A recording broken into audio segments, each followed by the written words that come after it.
Welcome back to another episode of Infidelity Tales Lab. We're thankful for your continued viewership. Before we begin, tell us, where in the world are you watching from? We love knowing our global reach. Now, let's dive into today's story. Chapter 1. The Call That Changed Everything. Derek Morrison was reviewing quarterly reports in his downtown law office when the phone rang. 23 years of criminal defense work had taught him to recognize when something was seriously wrong, and the tension in the officer's voice immediately put him on alert. Mr. Morrison, this is Detective Rodriguez with Metro Police. We found your 3-year-old son. Please come pick him up. Derek's pen stopped mid-signature. I'm sorry, there's been a mistake. I don't have a child. Sir, please just come down to the station. The child has your last name, and we need to sort this out. Precinct 14 on 5th Street. The drive downtown felt surreal. Derek Morrison, 45, had built his reputation on being unshakable in court. But this phone call had rattled him. He'd been married to Lindsay for 8 years, and they'd never had children. She'd always claimed she wasn't ready, that her career as a real estate agent was too demanding. They'd had arguments about it, but eventually he'd accepted her position. The police station buzzing with afternoon activity. Derek approached the front desk, his expensive suit drawing the usual respectful nods from officers who recognized him from courtrooms across the city. I'm Derek Morrison. Someone called about a child. Detective Rodriguez, a weathered man in his 50s, led him down a hallway to a small room with toys scattered across the floor. The boy was found wandering alone in Riverside Park. No identification, but he kept saying his last name was Morrison and that his daddy worked in the big building with all the cars. Derek's blood ran cold. That was how Lindsay always described his office building. It sat above a parking garage downtown. When we ran the name Morrison in our system, you came up. The description the boy gave of his father, well, it matches you pretty closely. They reached the room, and Rodriguez opened the door. Derek stepped inside and froze. Standing there was a small boy with dark hair and blue eyes, Derek's eyes. The child looked up at him with a mixture of fear and hope that made Derek's chest tighten. The resemblance was unmistakable. This was his son. Daddy, the boy said quietly. Derek knelt down, his mind racing. What's your name, son? Mason. Mason Morrison. Mommy said you were always working, but that you loved me very much. The room spun. Derek forced himself to remain calm, a skill honed from years of handling devastating evidence in court. Where's your mommy, Mason? She went to see Uncle Troy. She said she'd be back soon, but I got scared and went looking for you. Uncle Troy. Derek knew exactly who that was. Troy Castellano, Lindsay's former high school boyfriend who'd moved back to town 2 years ago. The same Troy who'd been calling the house recently, always with some excuse about catching up. The same Troy that Lindsay had been showing houses to for months. Derek's jaw clenched. Everything clicked into place with brutal clarity. The late nights, the mysterious phone calls, the way Lindsay had been distant lately. She'd been living a double life, and apparently, she'd been raising his son with another man. Detective Rodriguez, Derek said, standing slowly. I'll need to make some arrangements. Can someone watch Mason for a few hours while I sort things out? Of course. But sir, we'll need to contact the mother. Do you have her information? Derek pulled out his phone, staring at his wife's contact information. His wife, who'd been lying to him for over 3 years. Who'd hidden his own son from him. Who'd been playing house with her lover while Derek worked 60-hour weeks to support the lifestyle she demanded. I'll handle contacting her, Derek said, his voice deadly calm. Trust me, detective. I'll handle everything. As he looked down at Mason, who was clutching a small toy car, Derek felt something cold and calculating settle into his chest. He'd built his career destroying people who thought they could outsmart the system. Now, he was going to turn those skills on the two people who'd betrayed him most deeply. Lindsay and Troy had no idea what was coming, but Derek Morrison had just become the most dangerous enemy they'd ever made. Chapter 2. Unraveling the Deception. Derek left the police station with Rodriguez's assurance that Mason would be cared for while he made arrangements. But Derek wasn't arranging childcare. He was planning war. His first stop was his office, where he pulled every resource at his disposal. As a criminal defense attorney with connections throughout the city's legal system, Derek had access to investigators, databases, and information networks that most people could only dream of. He started with a simple background check on Troy Castellano. Within an hour, the picture became clearer. Troy had moved back to town exactly 3 years and 2 months ago, right around the time Mason would have been conceived. He'd taken a job as a construction supervisor, the kind of blue-collar work that Lindsay had always claimed to look down on. But the real revelation came when Derek's private investigator, Rita Kowalski, delivered her preliminary report. "Derek, you're not going to like this," Rita said, sliding a folder across his mahogany desk. "I ran surveillance footage from that park where the kid was found. Your wife and Castellano have been meeting there regularly for months. And get this, they've got a whole setup. Apartment lease under both their names across town. The kid's been living there." Derek's knuckles whitened as he gripped the desk edge. "Show me." Rita opened her laptop, pulling up surveillance footage from various locations around the city. There was Lindsay, his wife of 8 years, kissing Troy Castellano outside a coffee shop. There she was again, holding Mason's hand as they walked into an apartment complex Derek had never seen before. "The apartment's been leased for 2 years, Rita continued. "Looks like they've been playing house while you've been paying for the real house. Your wife's been living a double life, Derek. She's got a whole other family." Derek studied the photos with the same methodical attention he used when examining evidence for capital murder cases. But this wasn't about defending someone else. This was about destroying the people who'd made him a fool. "I want everything, Rita.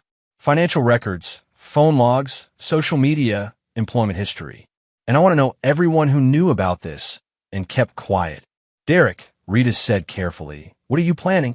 Derek leaned back in his leather chair, the same one where he'd planned defense strategies that had freed killers and destroyed prosecutors' careers. "I'm planning justice, Rita, the kind that actually works." Over the next few hours, Derek's network of contacts revealed the full scope of the betrayal. Lindsay's sister knew about Mason. So did her mother. Even their next-door neighbor, Mrs. Patterson, had been covering for Lindsay's absences. But the most devastating discovery came when Derek reviewed their joint bank account records. Lindsay hadn't just been cheating. She'd been funding her second life with his money.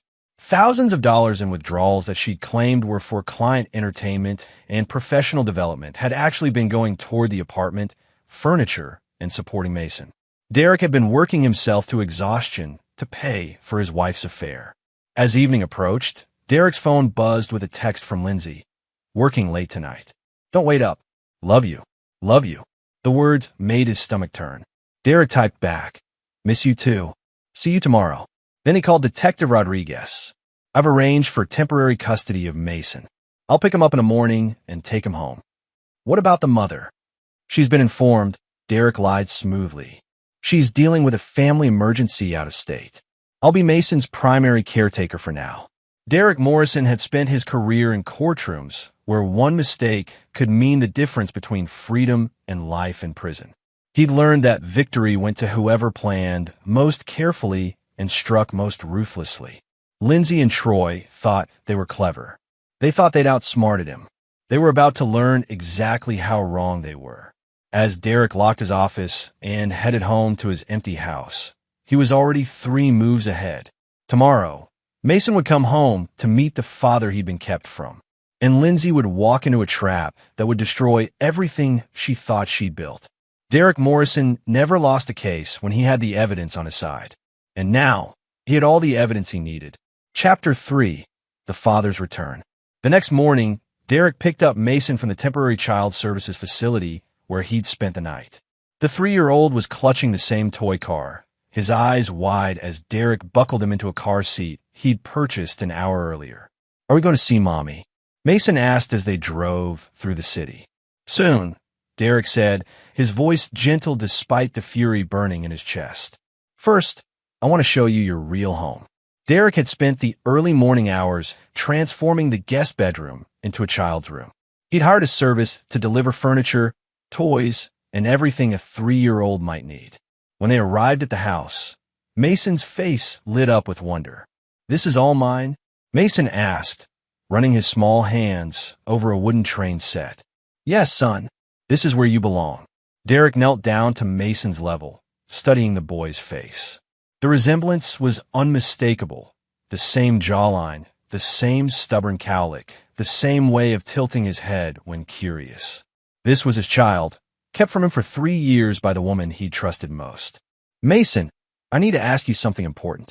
At your other house, the one with Mommy and Uncle Troy, did they tell you not to talk about me? Mason nodded solemnly.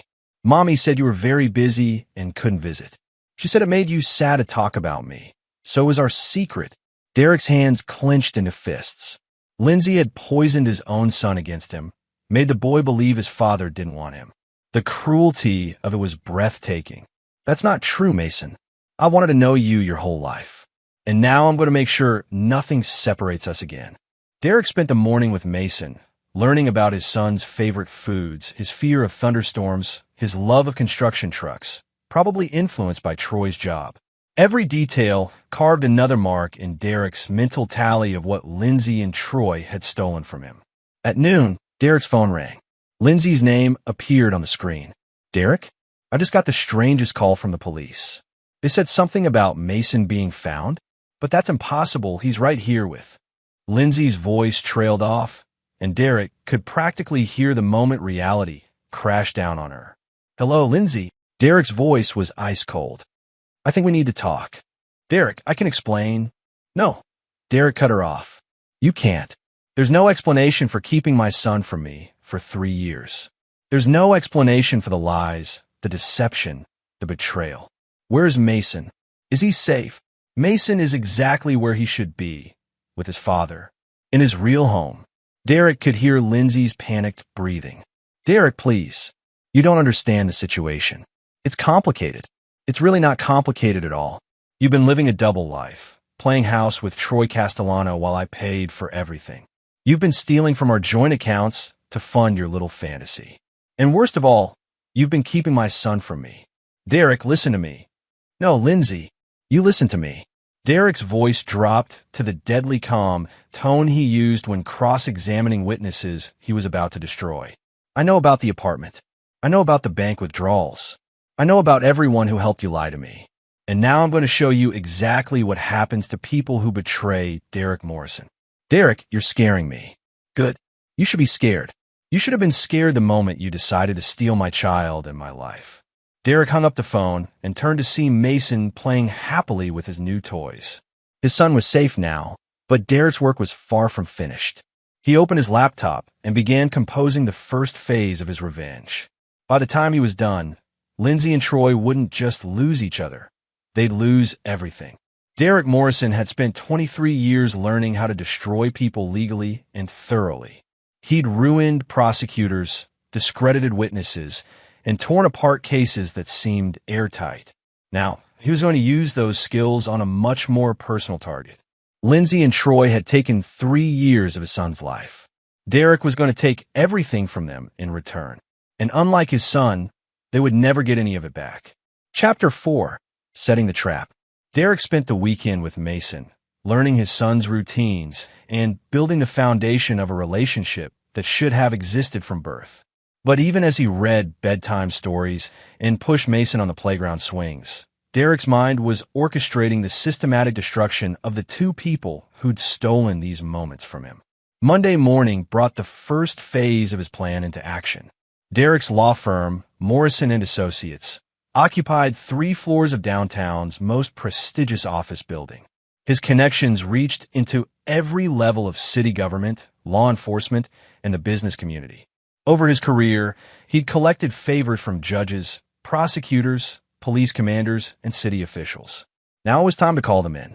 His first call was to District Attorney Patricia Vega, a woman whose career Derek had helped salvage 5 years earlier when corruption charges had threatened to destroy her.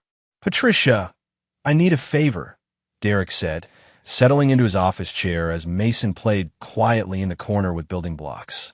Name it, Derek. After what you did for me, I owe you. I need you to look into a construction company called Castellano Contracting.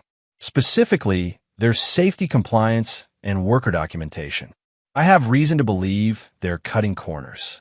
Derek had spent Sunday night researching Troy's business. The man ran a small construction crew that specialized in residential remodeling. From what Derek's investigator had uncovered, Troy's operation was typical of many small contractors, operating in the gray areas of regulations, cutting corners to underbid competitors. "I'll have inspectors out there this week," Patricia promised. "Anything specific I should know?" "Just be thorough." "Very thorough." Derek's second call was to his contact at the city's housing authority. Then came calls to the health department, the labor board, and the immigration enforcement office. By lunchtime, Derek had set in motion a web of official scrutiny that would crush Troy's business from 6 different directions. But Troy was just the opening move. For Lindsay, Derek had something far more personal planned. Derek's third call was to Monica Torres, the top real estate broker in the city and Lindsay's biggest competitor. Monica had been trying to poach Lindsay's biggest clients for years. "Monica, it's Derek Morrison. I have a business proposition for you." "Derek, how's the family?" The irony of the question almost made Derek laugh. "Actually, that's why I'm calling. Lindsay and I are having some marital difficulties. I'm concerned about the ethics of her business practices. I think you should know that she's been using our joint accounts to fund personal expenses while claiming they were business costs." That's serious, Derek. It gets worse. I've discovered she's been lying to clients about her availability and qualifications. She's been running a side business that's creating conflicts of interest with her main job at Premier Properties." Derek spent 20 minutes feeding Monica carefully crafted half-truths that would plant seeds of doubt about Lindsay's professional integrity. He knew Monica would spread the information through the real estate community within days. The final call of the day was to Derek's banker, Robert Shun, at First National. "Robert, I need to restructure some accounts. I've discovered some unauthorized use of our joint funds, and I need to protect my assets while we sort things out." "Of course, Derek. Identity theft is becoming so common these days." Derek didn't correct the assumption. Within an hour, he'd moved all their liquid assets into accounts that only he controlled. Lindsay's credit cards were quietly canceled, her access to their investment accounts frozen. By Tuesday morning, the first phase of Derek's plan was already bearing fruit. Troy's construction sites were swarmed by city inspectors who found exactly what Derek had suspected they'd find: safety violations, improper permits, and undocumented workers. 3 jobs were shut down immediately, and Troy faced fines that would cripple his business. Lindsay discovered her financial situation when her credit card was declined at a client lunch. When she called the bank, she was told the account had been closed due to suspected fraudulent activity. Derek's phone rang as he was feeding Mason lunch. "Derek, what the hell is going on?" Lindsay's voice was tight with panic. "My cards aren't working, and Troy says the city shut down all his jobs. This can't be a coincidence. I told you there would be consequences," Derek said calmly, cutting Mason's sandwich into triangles. "This is just the beginning. You can't do this. I have rights. So did I. The right to know my son. The right to know my wife wasn't stealing from me. The right to know she wasn't living a double life." Derek's voice remained perfectly calm, which made it more terrifying. "You took away my rights for 3 years. Now I'm taking away yours. Derek, please. We can work this out. We can go to counseling. We can—" "No, Lindsay, we can't. You made your choice when you decided to steal my son and my money to play house with another man. Now you get to live with the consequences." Derek hung up and turned his attention back to Mason, who was arranging his sandwich pieces into the shape of a house. "Daddy, will Mommy come visit soon?" Derek looked at his son's hopeful face and felt his resolve harden even further. Mason deserved better than the lies and deception that had defined his first 3 years. "Soon, son. But first, Daddy has some work to finish." Derek Morrison was just getting started. Phase 1 had been about destabilizing his enemies. Phase 2 would be about destroying them completely. And Derek had never lost a case he was determined to win. Chapter 5: The Net Titans. By Wednesday, Derek's carefully orchestrated campaign was gaining momentum like an avalanche. He watched from his office as the city's bureaucratic machinery ground Lindsay and Troy's lives into dust. Each phone call, an inspection, triggering the next level of scrutiny. Troy's situation was deteriorating rapidly. The construction company that had been his pride and livelihood was hemorrhaging money. City inspectors had found asbestos in 3 of his renovation projects, leading to costly remediation requirements. The labor board had discovered payroll violations that carried hefty fines. Most damaging of all, an immigration audit had revealed that several of his workers lacked proper documentation. Derek's investigator Rita provided regular updates. Troy's trying to liquidate assets to pay the fines, but it's not enough. Word's getting around the construction community that his company is toxic. No one wants to partner with him on new projects. And Lindsay, she's in full panic mode. Her boss at Premier Properties called her in for a meeting yesterday. Apparently, Monica Torres has been spreading rumors about her professional conduct. 3 of her biggest clients have requested new agents. Derek allowed himself a small smile of satisfaction. Everything was proceeding exactly as planned. But Derek wasn't finished. The next phase would hit closer to home. Derek had spent Tuesday evening carefully reviewing all the legal documents in his household. What he found was a goldmine of leverage. The house was titled solely in his name, purchased before their marriage. The cars were in his name. Even Lindsay's engagement ring had been insured under his policy. More importantly, Derek had discovered that Lindsay had been forging his signature on several financial documents related to her real estate career. She'd used his credentials as a lawyer to enhance her credibility with high-end clients, signing documents that required his approval without ever asking for it. That was a felony. Wednesday afternoon, Derek made another call to DA Patricia Vega. Patricia, I need to report crime. I've discovered my wife has been forging my signature on legal documents. I have copies of everything. Derek, I'm sorry to hear about your personal troubles. Are you sure you want to pursue criminal charges? This could get very messy very quickly. I'm absolutely certain. She's committed fraud, and she needs to face the consequences. Within hours, a warrant was issued for Lindsay's arrest on charges of forgery and fraud. Derek made sure he was the one to deliver the news. Lindsay, the police will probably contact you soon about some financial irregularities they've discovered. I thought you should know. What are you talking about? Her voice was strained. Derek could hear the exhaustion that came from 3 days of watching her world collapse. The forged signatures on the Morrison Trust documents. The fraudulent use of my credentials with your clients. It's all there in black and white. The silence on the other end of the line was deafening. Derek, I only did that to help our family. To build our future. Our family? Lindsay, you were building a future with another man using my son and my money. That's not family. That's theft. Please, Derek, I know I made mistakes, but this is going too far. Troy's business is ruined. I might lose my job. And now criminal charges. Derek looked across his office to where Mason was napping on the couch, exhausted from a morning at the zoo. His son looked peaceful in a way that Derek had never seen in the brief glimpses he'd caught at the police station. You had 3 years to think about consequences, Lindsay. 3 years while you were stealing my son's childhood from both of us. This is what justice looks like. Justice? Derek, this is revenge. Yes, Derek said quietly. It is, and I'm very good at revenge. That evening, Derek received a call from Rita with news that made his day complete. Derek, you're going to love this. Troy showed up at Lindsay's real job today, screaming about how everything was her fault. Made a huge scene in front of clients and management. Security had to escort him out. And Lindsay's boss fired her on the spot. So they couldn't have that kind of drama associated with their company. Her real estate license is under review by the state board because of the forgery charges. Derek felt a deep sense of satisfaction settle over him. Lindsay and Troy were turning on each other, exactly as he'd predicted. When people were desperate and cornered, they always blamed their accomplices first. There's more, Rita continued. Troy's landlord evicted him from the construction office. Turns out the lease was in both his and Lindsay's names, and the landlord wants nothing to do with the legal troubles. Troy's living out of his truck. What about the apartment where they were keeping Mason?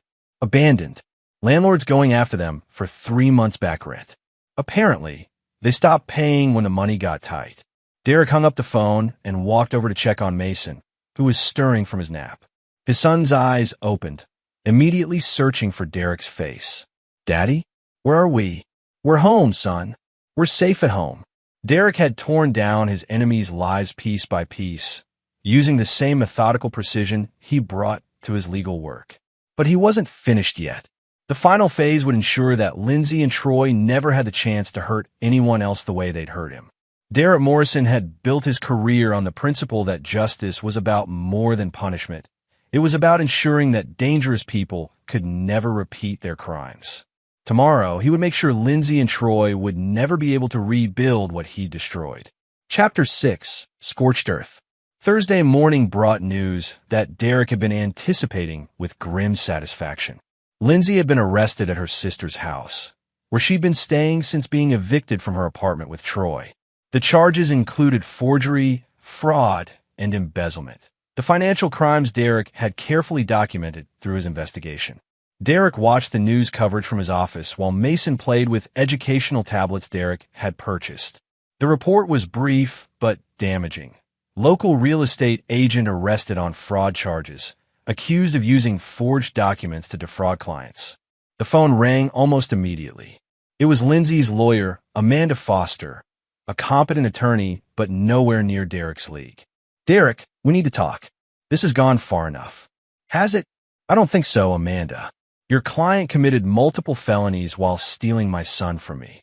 If anything, this hasn't gone nearly far enough. She's willing to negotiate a custody arrangement. Supervised visitation, shared holidays." Derek's laugh was cold and sharp. "Supervised visitation? Amanda, your client kept my son's secret from me for 3 years while she played house with her boyfriend. She's facing federal fraud charges. She has no job, no income, and no stable housing. What exactly does she think she's negotiating with?" "Derek, she's still Mason's mother. She's a criminal who used my son as a pawn in her affair. Mason deserves better." Derek's legal strategy was simple and brutal. He'd filed for emergency custody based on Lindsay's criminal charges and her demonstrated pattern of deception. With her arrest record, financial instability, and the evidence of her lies, no judge would grant her anything more than supervised visits, if that. But Derek had bigger plans than just winning custody. Derek's next call was to his contact at the State Real Estate Licensing Board. "Tom, it's Derek Morrison. I wanted to follow up on the complaint I filed against Lindsay Morrison." "Derek, I'm sorry about your personal situation. We're reviewing her license based on the fraud charges, but these things take time." "I understand, but there's additional evidence you should see. My investigator has documented a pattern of ethical violations going back 2 years. Conflicts of interest, client confidentiality breaches, misuse of trust accounts." Derek had Rita compile every questionable transaction in Lindsay's career, every corner cut, every rule bent. Individually, they might have resulted in warnings or small fines. Together, they painted a picture of systematic professional misconduct. "I'll have our investigators review everything you send over," Tom promised. Derek's campaign wasn't just about punishment. It was about permanent destruction. He wanted to ensure that Lindsay could never again work in real estate, never again have the financial independence to challenge him for custody, never again have the means to disrupt Mason's life. Friday brought the news Derek had been waiting for. Troy Castellano had been arrested on charges related to his construction business, tax evasion, labor violations, and using undocumented workers. The charges carried potential federal prison time. But more importantly, Troy had been picked up at a bar where he'd been drinking heavily and talking loudly about his troubles.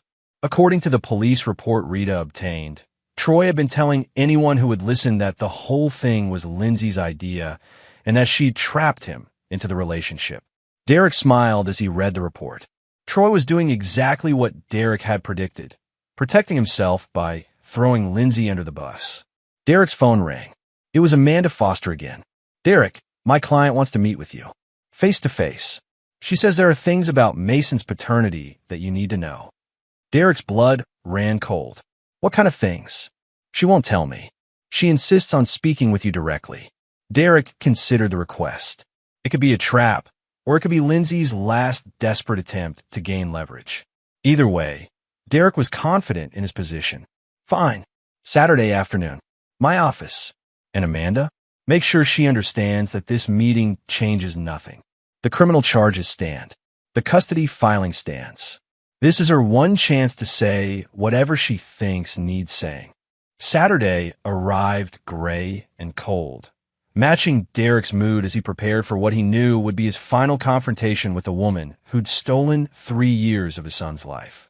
Derek had Mason staying with his parents for the weekend. He didn't want his son anywhere near the ugliness that was about to unfold.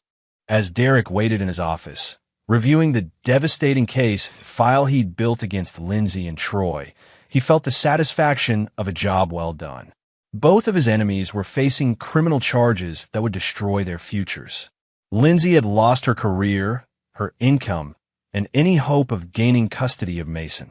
Troy's business was in ruins, and he was facing federal prison time. Derek Morrison had done what he'd promised.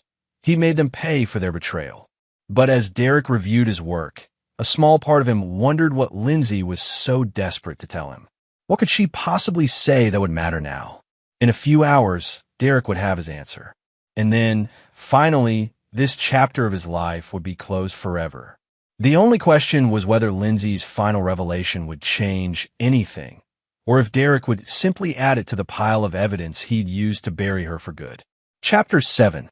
The Final Revelation. Saturday afternoon brought a cold rain that matched the atmosphere in Derek's office as he waited for Lindsay and her lawyer to arrive.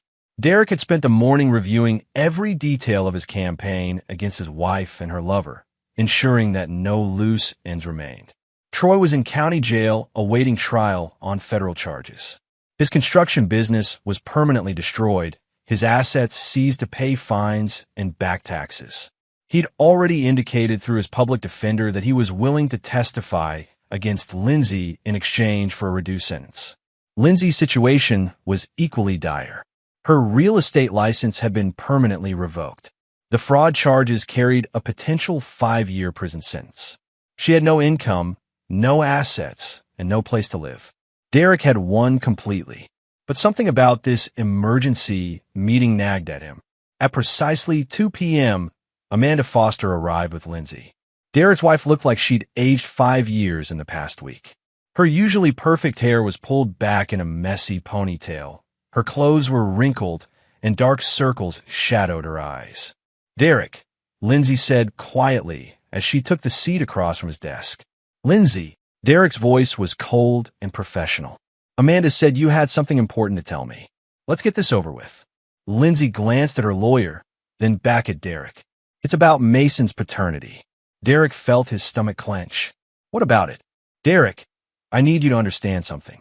The timing of when I got pregnant, it doesn't match what you think." "What are you talking about?" Lindsay took a shaky breath. "Mason isn't Troy's son. He's yours. He's always been yours." Derek stared at her, his mind reeling. "That's impossible. You said you weren't ready for children. We were careful. We were usually careful. But there was that weekend when you came back early from the Henderson trial. Remember? You've been gone for 3 weeks, and we—" Lindsay's voice trailed off. Derek remembered. He'd won a major case in Los Angeles and had flown home a day early to surprise Lindsay. They'd had a passionate reunion that night. "You're lying," Derek said, but his voice lacked conviction. "I'm not lying, Derek. I found out I was pregnant 3 weeks later. I was terrified. We've been fighting about having children, and I knew you'd think I'd done it on purpose to trap you. So you decided to hide the pregnancy instead? I was going to tell you, but then Troy moved back to town, and we started talking again. He was going through his divorce, and he was lonely. We started spending time together, and one thing led to another." Derek's mind was racing, trying to process this new information. "You had an affair because you were pregnant with my child?" "I was scared, Derek. Scared of how you'd react. Scared of becoming a mother. Scared of everything changing. Troy offered me an escape. He said he'd help raise the baby, that we could build a life together." Amanda Foster looked uncomfortable with the direction the conversation was taking. "Lindsay, maybe we should—" "No," Lindsay said firmly. "Derek needs to know the truth. Mason is your son, Derek. Biologically, completely, utterly yours. Troy never believed otherwise, but he was willing to pretend for my sake." Derek stood up abruptly, pacing to the window that overlooked the city where he'd systematically destroyed 2 lives over the past week. "You're telling me that I spent the last week destroying a man who was helping to raise my own son?" "Yes. And you let me believe that Troy was Mason's father? I never said that explicitly. You assumed it when Mason called him Uncle Troy. Derek turned back to face his wife, and Lindsay flinched at the fury in his eyes. You let me believe that I was fighting for a son who belonged to another man. You let me think that my child was the product of your affair. Derek, you destroyed an innocent man because you were too cowardly to tell me the truth 3 years ago. The weight of what Derek had done was crushing down on him. Troy Castellano wasn't a villain who'd stolen Derek's wife and child. He was a man who'd been willing to help raise another man's son because he loved Lindsay. Derek had used all his legal expertise and personal connections to destroy an innocent man's life. Derek, Lindsay said quietly, Troy knows the truth. He's always known. He was protecting me and Mason because he thought it was the right thing to do. Derek's hands were shaking with rage. Do you have any idea what I've done to him? I know. And Derek, I know you can fix it.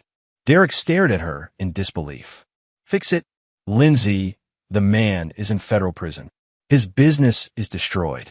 His reputation is ruined. His life is over. You have connections. You have influence. You can make the charges disappear, help him rebuild. Are you insane? Derek's voice rose to a shout. You think I can just wave a magic wand and undo a week of systematic destruction? You did it to destroy him. You can do it to save him. Derek realized with stunning clarity that even now, even after everything, Lindsay was trying to manipulate him. She wasn't confessing out of guilt.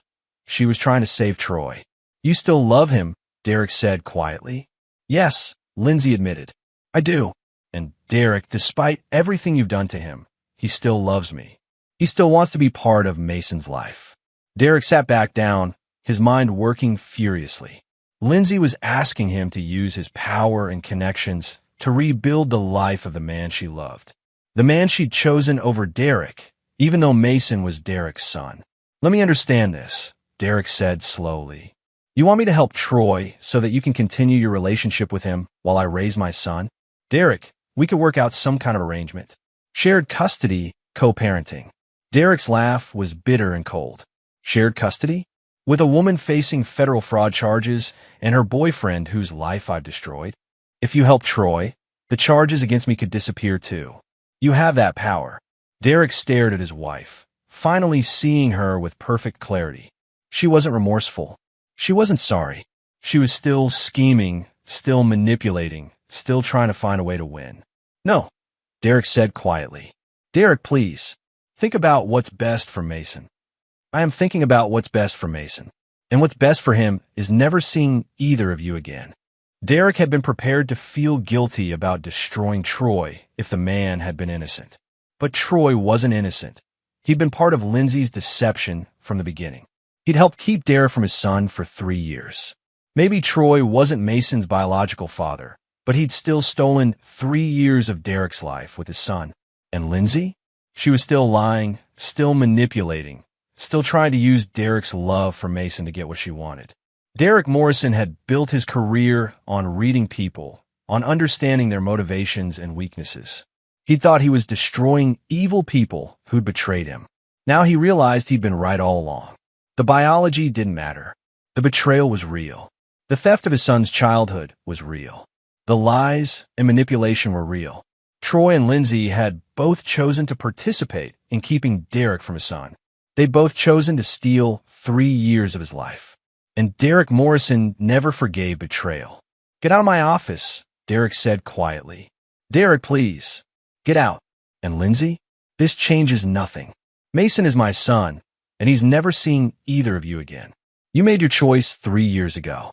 Now live with it. As Lindsay and her lawyer left, Derek stood at his window, looking out at the city where he'd destroyed 2 lives with surgical precision. He thought he might feel guilty if Troy turned out to be innocent. Instead, Derek felt nothing but satisfaction. Biology was irrelevant. Trevor had still chosen to help steal Derek's son from him. Lindsay had still lied and manipulated and betrayed everything Derek had trusted her with. They'd both pay the price for their choices. Forever. Chapter 8. The Price of Betrayal. Monday morning brought the final pieces of Derek's revenge into place with devastating efficiency. The revelation about Mason's paternity hadn't changed Derek's resolve. If anything, it had crystallized his understanding that both Lindsay and Troy deserved everything that was happening to them. Derek's first call was to his contact at the district attorney's office. "Patricia, I wanted to update you on the Morrison case. My wife has admitted that the fraud was more extensive than we initially believed. She's been using my credentials and connections to legitimize her boyfriend's business dealings as well."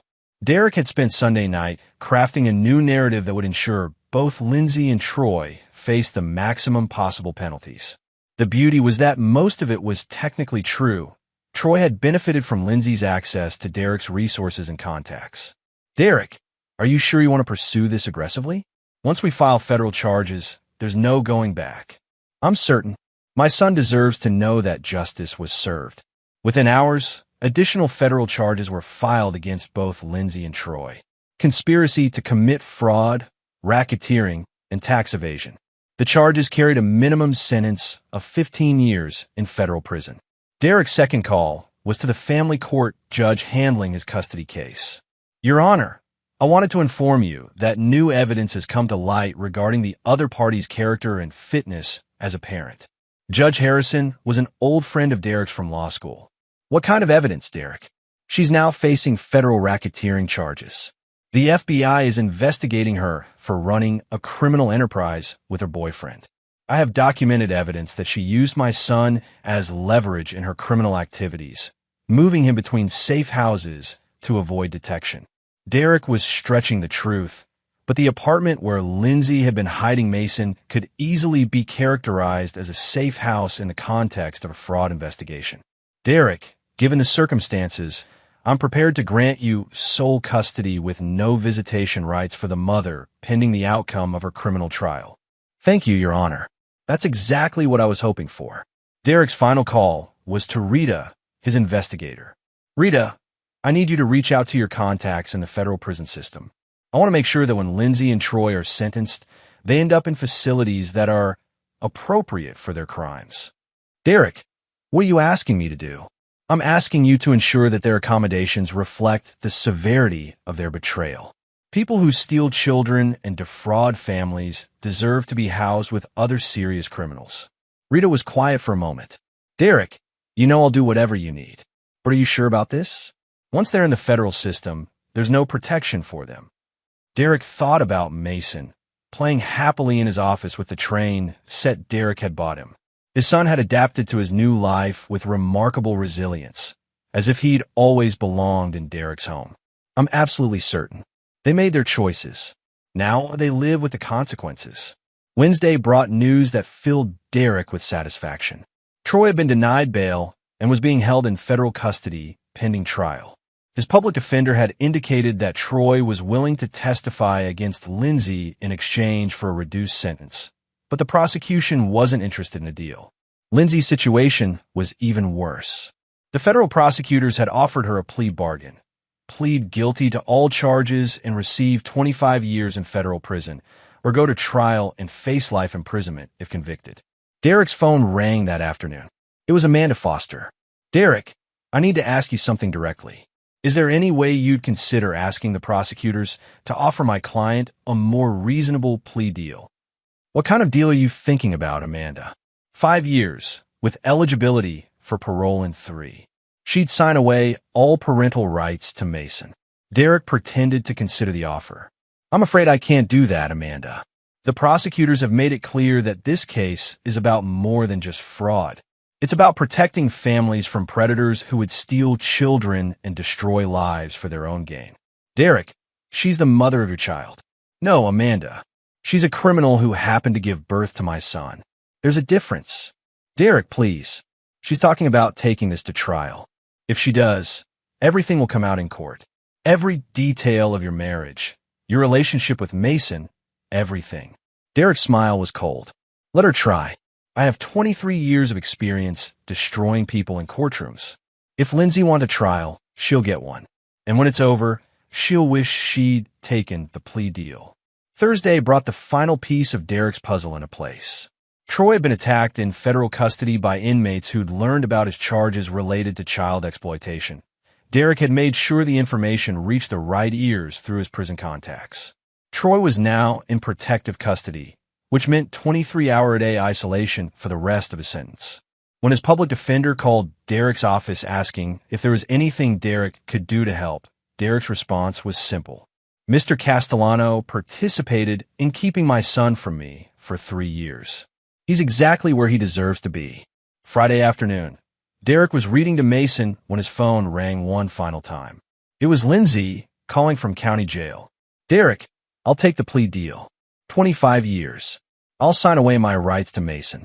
Just please, make them transfer Troy to a safer facility. Derek set down the children's book and looked at his son, who was building elaborate structures with his blocks. No, Derek said quietly. Derek, please. He could die in there. That's not my problem, Lindsay. You both chose to steal my son from me. You both chose to lie and deceive and manipulate. Now you both get to live with the consequences. Derek, I'm begging you. You had 3 years to think about consequences. 3 years while you were keeping my son's secret from me. This is what justice looks like. Derek hung up the phone and turned his attention back to Mason. Daddy, will you teach me to build a courthouse like yours? Derek smiled at his son, who would grow up knowing that his father was a man who never accepted betrayal, never forgave deception, and never let anyone steal what belonged to him. Of course, son. And I'll teach you about justice too. About how important it is to make sure bad people can't hurt good people. Derek Morrison had kept his promise. He'd made Lindsay and Troy pay for their betrayal. They would spend the rest of their lives in federal prison, never again able to hurt anyone else the way they'd hurt him. And Mason would grow up knowing that his father was a man who protected what mattered most. Derek had won completely, and he'd sleep while knowing that justice had been served. Chapter 9. The Ruthless Father's Victory. 5 years later, Derek Morrison stood in the same office where he'd first learned about his son's existence. But everything had changed. The walls now displayed Mason's artwork alongside Derek's legal awards. Family photos showed father and son at baseball games, camping trips, and school events. 5 years of memories that Derek had refused to let anyone steal from him again. Mason, now 8 years old, was completing his homework at the small desk Derek had installed in the corner of his office. The boy had grown into a confident, intelligent child who excelled in school and showed early signs of inheriting his father's analytical mind. Dad, Tommy's mom wants to know if you can help with her divorce case, Mason said, looking up from his math homework. Derek smiled at his son. Over the years, Mason had completely adapted to his new life. He rarely asked about his mother anymore, and Derek had carefully crafted a narrative that painted Lindsay as someone who'd made bad choices and couldn't be part of their lives anymore. I'll think about it, son. Finish your homework first. Derek's life had settled into a routine of work and parenting that brought him deep satisfaction. He'd hired a nanny to help with Mason's care, but Derek insisted on being present for every important moment.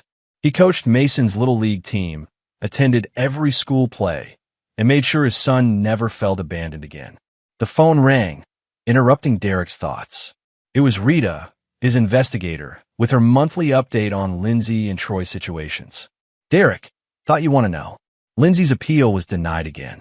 She's looking at the full 25 years with no possibility of early release. And Troy, still in protective custody. He's developed some kind of mental health issue from the isolation. His lawyer keeps filing motions for transfer to a psychiatric facility, but they keep getting denied. Derek felt the familiar satisfaction that came with knowing his enemies were still paying for their crimes. Over the past 5 years, both Lindsay and Troy had tried repeatedly to reduce their sentences or improve their conditions. Every appeal had been denied, every motion dismissed. Derek's connections and influence ensured that their suffering continued exactly as he'd planned. Rita, I want you to keep monitoring their situations. If either of them ever gets close to early release or transfer, I want to know immediately. Of course, Derek. But honestly, neither of them is going anywhere anytime soon. Troy's mental state is deteriorating rapidly, and Lindsay's legal options are exhausted. Derek hung up and returned his attention to Mason, who was struggling with a particularly difficult math problem. Dad, can you help me with this one? Derek knelt beside his son's desk, patiently explaining the problem. These are the moments Derek treasured most, the quiet father-son interactions that Lindsay and Troy had stolen from him for 3 years. That evening, as Derek tucked Mason into bed, his son looked up at him with the same blue eyes Derek saw in the mirror every morning. "Dad, do you ever think about getting married again?" Derek considered the question carefully. Over the years, several women had shown interest in him. Attractive, successful women who would have made suitable stepmother for Mason. But Derek had never seriously considered remarrying. "Why do you ask, son?" "Some of the kids at school have stepmoms. I just wondered if you ever got lonely." Derek sat on the edge of Mason's bed, choosing his words carefully. "Son, some people in this world can be trusted, and some can't. I learned that lesson the hard way. The most important thing is that you and I trust each other completely. I trust you, Dad. And I trust you. That's all we need." As Derek turned off Mason's bedroom light and headed downstairs to his study, he reflected on the path his life had taken. 5 years ago, he'd been a successful lawyer with a lying wife and a secret son. Today, he was a single father who'd built an unbreakable bond with his child while ensuring that the people who'd betrayed them both paid the ultimate price. Derek opened his laptop and reviewed the financial reports from his law firm. Business had never been better. His reputation for ruthlessness had actually enhanced his career. Clients knew that Derek Morrison would stop at nothing to protect their interests. The phone rang one final time. It was the warden at the federal facility where Lindsay was serving her sentence. "Mr. Morrison, I wanted to inform you that inmate Morrison has requested permission to send a letter to her son. Per your instructions, we've denied the request, but I wanted you to know. Thank you for following protocol. Has she made any other requests? She's asking for permission to make a phone call to you. Something about important information regarding your son's welfare." Derek's expression hardened. Even after 5 years in federal prison, Lindsay was still trying to manipulate situations to her advantage. "Denied.